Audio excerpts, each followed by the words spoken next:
Penyerangan aparat kembali terjadi, kali ini pos Satgas Yonif 133 Perisdi Kabupaten Maibrat, Papua Barat Daya jadi sasaran Jumat 15 Desember 2023.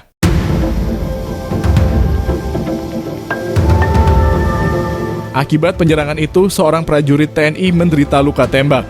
Tidak diketahui para pelaku penembakan dan hingga kini belum ada pihak yang mengaku bertanggung jawab atas peristiwa itu.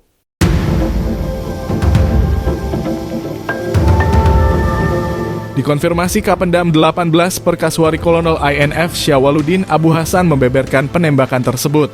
Ia benar satu anggota TNI ditembak OTK, kata Kapendam kepada tribunsorong.com.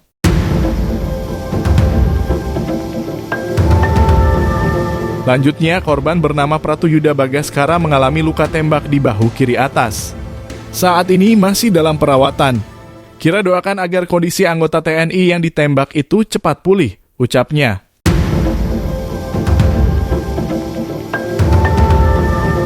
Berdasarkan informasi yang dihimpun, penembakan terjadi di Kampung Sori, Distrik Aifat Selatan, sekitar pukul 10.40 waktu Indonesia Timur.